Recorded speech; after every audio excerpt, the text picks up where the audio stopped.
7 టీఎంసీలు సరిపోవు. ప్లస్ ఇప్పుడు Jurala it self is overloaded. 8 TMC మీరు 9 అంటున్నారు, అది 8 టీఎంసీ స్టోరేజ్. దానికి ఉన్న నెటంపాడ్ ఎకరేజ్ 2 lakhs acres, ఇప్పుడు భీమా 2 lakhs. Jurala it self has 1 lakh acres ayacut. ఇంకా ఇప్పుడు ఏది మన ఇది డ్రింకింగ్ స్కీమ్స్ ఉన్నాయి, ప్లస్ కొడంగల్. ఇలాంటి కాకుండా సిడబ్ల్యూసీ నుంచి హైడ్రాలజికల్ క్లియరెన్స్ లేదు, ఫారెస్ట్ అండ్ ఎన్వైరన్మెంట్ క్లియరెన్స్ కూడా లేదు సార్. ఎట్లా నీ ప్రశ్ననా టీఆర్ఎస్ వాళ్ళదా? నీ ప్రశ్న అయితే మీకు అవగాహన కొంచెం తక్కువ ఉంది. నా దగ్గరకు వస్తే మొత్తం డీటెయిల్ చెప్తా. ఒకప్పుడు ఒక్క టీఎంసీకి 10,000 ఎకరాల కింద ఆయకట్టును లెక్క కట్టిరు. ఇప్పుడు ఒక ఎకరాకు 15,000 ఎకరాల కింద లెక్క కడుతున్నాం. బీమా కింద మొదట ఉన్నది 2 లక్షల ఎకరాలు. ఆ 2 లక్షల ఎకరాల ఆయకట్టులో కొంత భీమా నుంచి కల్వకుర్తి లిఫ్ట్ ఇరిగేషన్ కి కొల్లాపూర్లో టేలెండ్ లో ఉన్న భీమా ఆయకట్టు కల్వకుర్తి ప్రాజెక్టులో కృష్ణారావు గారు మా దగ్గర నుంచే నీళ్లు పోతున్నాయి, మాకు భీమా టేలెండ్ ఎందుకు, కల్వకుర్తి మా దగ్గర నుంచి పోతుందని కొంత ఆయకట్టు డిలీట్ చేసి కల్వకుర్తిలో కలుపుకున్నారు.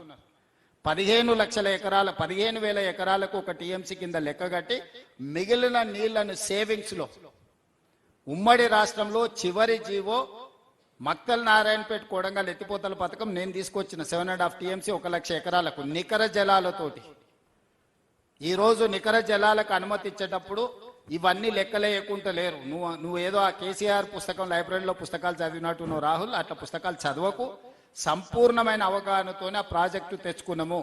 నా మీద కోపం కొద్దీ నా ప్రాంత రైతులకు ఈ 1 లక్ష ఎకరాల మెజారిటీ మక్తల్కు ప్రయోజనం ఉంది, తర్వాత నారాయణపేట, తర్వాత కొడంగల్.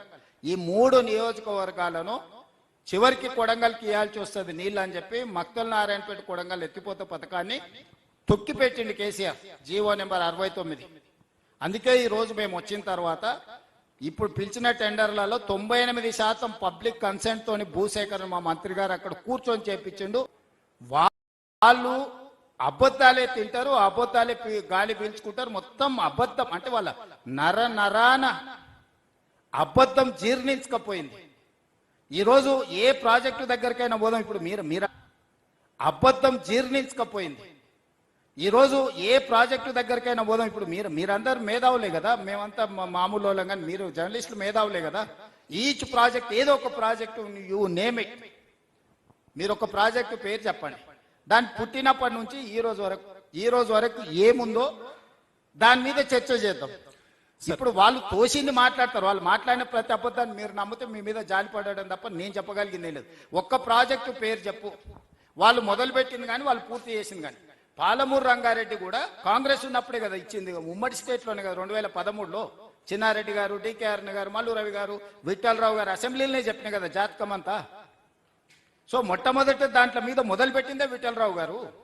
సీఎం గారు, గత కాంగ్రెస్ పాలనలో 50-60 సంవత్సరాల పాలనలో అసలు ఏనాడు ఒక ప్రాజెక్టు చేపట్టని కాంగ్రెస్ పార్టీ బీఆర్ఎస్ హయాంలోనే అసలు కేసీఆర్ అంటేనే నీళ్లు అంటేనే కేసీఆర్. ఈ 10 ఏళ్లలోనే అనేక ప్రాజెక్టులు చేపట్టాం. కాంగ్రెస్ పార్టీ కేవలం డైవర్షన్ పాలిటిక్స్ చేస్తుంది, అప్పుల విషయంలో కానీ ఈ ప్రాజెక్టు నిర్మాణాల విషయంలో కానీ చెప్తుంది. ఇప్పుడు రాములు గారు, కేసీఆర్ నీళ్ళే కేసీఆర్ అనేది అబద్ధం. కేసీఆరే సారానే కేసీఆర్ అంటే ఒప్పుకోవచ్చు, సోడానే కేసీఆరే సోడా అంటే ఒప్పుకోవచ్చు. నాగార్జున సాగర్ ఎవరు కట్టారు, ఎవరు మొదలు పెట్టారు? పండిత్ జవహర్లాల్ నెహ్రూ. కేసీఆర్ పుట్టిండో పుట్టలేదో కూడా నాకు తెలియదు. ఈ రోజున్న శ్రీశైలం ఎవరు మొదలు పెట్టారు? పండిత్ జవహర్లాల్ నెహ్రూ మొదలు పెట్టారు. ఉత్తర తెలంగాణలో ఉన్న ఎస్ఆర్ఎస్పి ఎవరు మొదలు పెట్టారు? పండిత్ జవహర్లాల్ నెహ్రూ గారు మొదలు పెట్టారు. జూరాల ప్రాజెక్ట్ ఎవరు మొదలు పెట్టారు? అంజయ్య గారు ఉన్నప్పుడు ఇందిరాగాంధీ గారు ప్రియదర్శిని జూరాల ప్రాజెక్టు కల్వకుర్తి ఎవరు మొదలు పెట్టినరు? 2003లో చంద్రబాబు నాయుడు గారు మొదలు పెడితే 2004లో జలయజ్ఞంలో విస్తరించి పనులు చేయించారు. కోయిల్ సాగర్ కానీ ఏ ప్రాజెక్ట్ అయినా తీసుకో, కొత్తగా కేసీఆర్ మొదలు పెట్టిందే లేదు. ప్రాణైతే చెవెళ్ళు ఎవరు మొదలు పెట్టినరు? పేరు మార్చి, ఊరు మార్చి, అంచనాలు మార్చి దోపిడీ చెయ్యడమే కేసీఆర్కు తెలుసు. కేసీఆర్ సొంతంగా ఆలోచన చేసి మొదలుపెట్టిన ప్రాజెక్టు మొత్తం తెలంగాణ రాష్ట్రంలో లేదు. నేను సూటిగా సవాల్ విసురుతున్నా, అసెంబ్లీలోనే చర్చ చేద్దాము. కాళేశ్వరం విషయంలో దేశంలోనే చరిత్రలో అనేక సంస్థలు పొగిడాయి. కాళేశ్వరరావు అని చెప్పి గవర్నర్ కూడా, అవును కరెక్ట్, పార్టీ అబద్ధాలు చెప్తుందని చెప్పి ఇప్పుడు అదే చెప్తున్నా. అదే కాళేశ్వరమే కూలేశ్వరం అయిందని కదా చెప్పేది.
వివరాలు చెప్తాం. గత 10 ఏళ్ల పాటు దాదాపు 50,000 కోట్లు ఖర్చు పెట్టింది, పనులు ఎక్కడ కూడా కంప్లీట్ కాలేదు. మరి ఈ ప్రభుత్వము ఎప్పటిలోగా ఈ ప్రాజెక్ట్ ని కంప్లీట్ చేస్తుంది? మరోవైపు ఎంత అంచనాని, ఇప్పటికే రేట్లు పెరిగాయని మీరు చెప్తున్నారు, అంచనా ఏమైనా పెంచే అవకాశం ఉందంటారు? అంచనాలు ఎప్పటికప్పుడు వేసుకోవాల్సిందే. ఇప్పుడు మనకు పాలమూరు రంగారెడ్డి ప్రారంభం నుంచి ఉద్దండాపూర్ వరకు ఉన్న బాటిల్ నెక్స్ అన్ని కూడా క్లియర్ చేయదలుచుకున్నాము. నెక్స్ట్ జూన్ లోపల వీలైనంత వరకు వీటిని 100% చేసి ట్రంక్ కెనాల్స్, రిజర్వాయర్లు కంప్లీట్ చేస్తాం. బ్రాంచ్ కెనాల్స్ మిగతా అన్ని కూడా తర్వాత టెండర్లు పిలవాల్సింది. ఇప్పుడు పిలిచినా ఇడవడానికి నీళ్లు లేవు, ఇవ్వడానికి నిధులు లేవు. సో ఇప్పుడు ఉన్న పంపులు, లిఫ్టులు, కెనాల్స్, రిజర్వాయర్లు 100% నెక్స్ట్ 1 ఇయర్లో కంప్లీట్గా 100% పూర్తి చేసే పని పెట్టు. మా అధికారులు డిసెంబర్ జనవరి వరకు అయిపోతాయి సార్ అని చెప్తున్నారు. కానీ నేను 2027 జూన్ లోపల పాలమూరు రంగారెడ్డి ఉద్దండాపూర్ వరకు అవసరమైన కర్వేన కానీ మిగతా అన్ని రిజర్వాయర్లను పూర్తి చేసుకుంటూ సమస్యలు పరిష్కరించుకుంటూ ఉద్దండాపూర్ వరకు నీళ్ళని తరలించే పని చేస్తాము. వీటన్నిటిని చేసిన తర్వాత అక్కడి నుంచి లక్ష్మీదేవిపల్లి వరకు ఎట్లా తీసుకెళ్ళాలి, అక్కడి నుంచి డిస్ట్రిబ్యూటరీ కెనాల్స్ అన్నిటిని కూడా ఎట్లా చేయాలను మళ్ళీ ఒక 6 నెలల తర్వాత సమీక్ష చేసుకొని వాటి మీద ముందుకు వెళ్తాం. సార్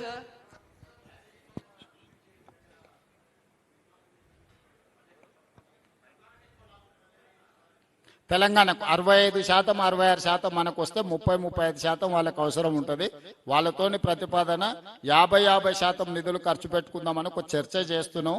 మంత్రి గారు నిరంతరం ఆ రాష్ట్ర ప్రభుత్వం